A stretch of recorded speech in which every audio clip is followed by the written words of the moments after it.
Bonjour les amis, bienvenue dans ce tutoriel où nous allons voir comment exécuter PHP dans Sublintex. Donc avant d'aller plus loin, il sera d'abord mieux que vous sachiez ceci.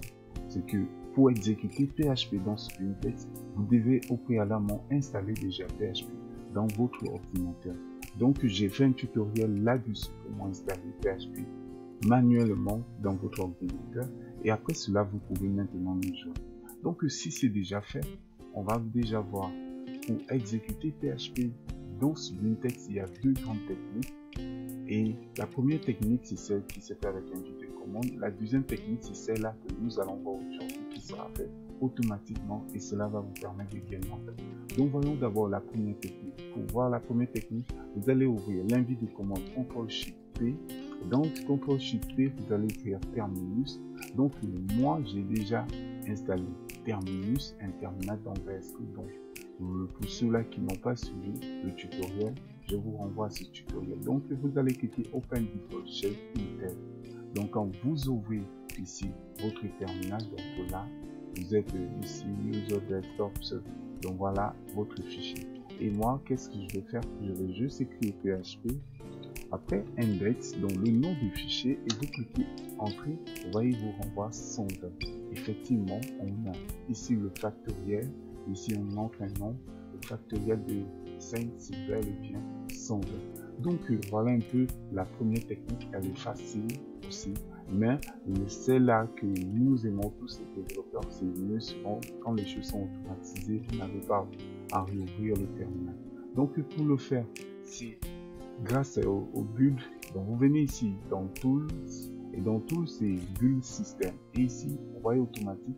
Et tout ce que vous voyez ici, tous ces langages, R, Python, Perl, Java, C, Ruby, Rust, tout cela sont automatiquement exécutés dans Sublintex. Donc nous, on va le faire pour PHP parce qu'on n'a pas PHP par ici. Donc je clique ici.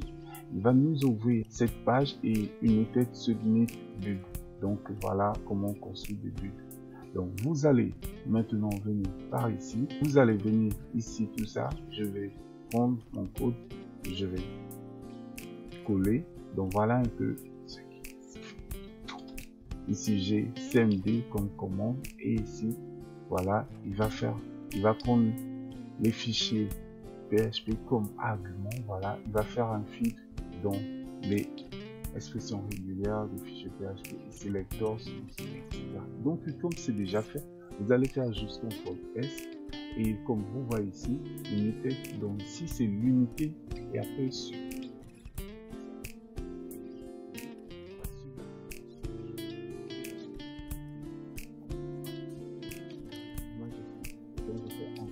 Donc ici déjà bon, c'est déjà enregistré. Quand vous venez dans Tools, maintenant, vous voyez ici, vous avez PHP sélectionné. C'est bel et bien cela. Donc vous pouvez maintenant venir ici, vous allez juste faire CTRL B. Vous voyez qu'est-ce qui se passe? Il vous renvoie 120 ici automatiquement. Vous voyez, et le temps d'exécution, c'est vraiment agréable. Si par exemple vous mettez 4, j'enregistre, CTRL B. Vous voyez, c'est extraordinaire.